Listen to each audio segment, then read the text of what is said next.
Assalamualaikum warahmatullahi wabarakatuh.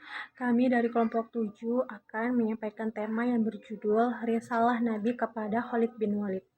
Sebelumnya saya akan memperkenalkan anggota kelompok kami. Saya sendiri Dea Pratiwi dan rekan saya ada Cindy Elia Rengganis. Selanjutnya materinya akan saya sampaikan terlebih dahulu mengenai biografi Khalid bin Walid. Khalid bin Walid ini adalah sahabat Nabi Muhammad SAW yang berjuluk Saifullah atau Syaf Allah yang maslul, yang berarti pedang Allah yang terhunus.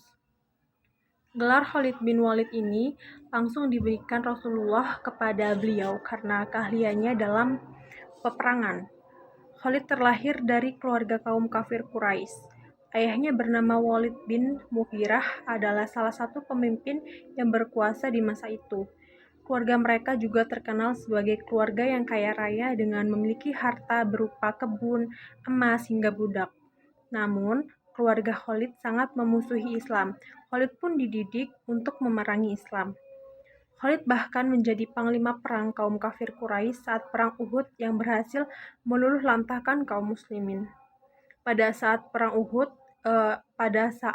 Khandaq, Khalid mendapat tugas untuk membunuh Rasulullah. Pada saat itu, hampir saja Rasulullah terbunuh. Setelah peristiwa tersebut, Khalid bin Walid pun mendapat surat dari saudaranya yang baru masuk Islam. Di dalam surat tersebut, terdapat ucapan bahwa Nabi Muhammad yang memuji kekuatan dan kecerdikan Khalid bin Walid. Saat membaca kalimat itu, Khalid pun tertegun. Dia tak menyangka seorang yang hampir terbunuh justru malah memujinya. Bagaimana bisa orang yang hampir kubunuh malah memujiku? Bisik Khalid dalam hati. Dari kejadian itu, Khalid lalu memantapkan hati dan keimanannya. Dia pergi menjumpai Rasulullah di Madinah dan menyatakan bahwa ia masuk Islam. Mohonkan ampun untukku atas segala yang telah aku lakukan untuk menghalangi orang dari jalan Allah, kata Khalid kepada Rasulullah. Kemudian Rasulullah menjawab bahwa sesungguhnya keislaman itu menghapus segala yang terjadi sebelumnya. Setelah memeluk Islam, Khalid bergabung dengan pasukan perang Mu'tah melawan pasukan Romawi dengan 200.000 prajurit. Saat itu, 3 panglima perang pun telah gugur. Masuknya Khalid dalam peperangan berhasil mengatur strategi untuk keluar dari perang dengan selamat. Sejak saat itu, Khalid dijuluki Saifullah atau pedang Allah. Setelah itu, bendera dipegang oleh salah satu pedang Allah hingga Allah memberikan kemenangan di tangannya. Bunyi hadis Rasulullah. Sejak saat itu pun Khalid tak pernah jauh dari Rasulullah hingga Nabi Muhammad wafat. Khalid tetap teguh membela Islam. Baik, selanjutnya materi akan disampaikan oleh rekan saya, Cindy Elia Rengganis.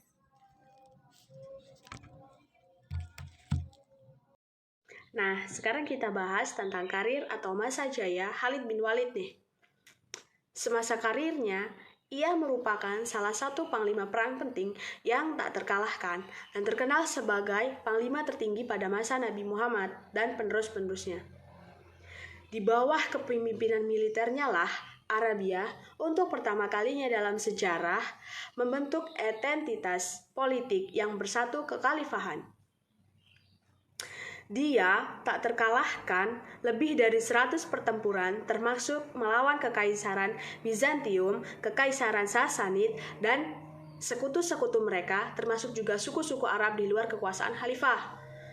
Pencapaian strategis, ia menaklukkan Arab, Persia, Mesopotamia, dan Suriah. Romawi hanya dalam waktu 4 tahun pada tahun 632 ke 636. Kemenangan-kemenangan yang terkenal darinya ialah kemenangan telak pada beberapa pertempuran, yaitu pertempuran Yamama, pertempuran Ulais, pertempuran Firas, pertempuran Walaza, pertempuran Yarmuk. Awalnya, Khalid ialah orang yang tidak memiliki peran penting dalam kemenangan orang Mekah melawan orang Muslim dalam pertempuran Uhud. Setelah terjadinya perjanjian Hudaibiyah, ia kemudian menjadi mualaf dan bergabung dalam beberapa ekspedisi Nabi Muhammad. Ia banyak mengikuti beberapa peperangan seperti pertempuran Mu'tah. Pernah memimpin pasukan Madinah pada masa Khalifah Abu Bakar dalam Perang Ridha, menaklukkan Arabia Tengah dan menaklukkan suku-suku Arab. Dia menaklukkan negara satelit Arab, Sasanid, yaitu Al-Hirah, serta mengalahkan pasukan Sasanid Persia dalam penaklukan Irak dan penaklukan Syria Romawi dan negara boneka Bizantium Arab, yaitu Ghazanid.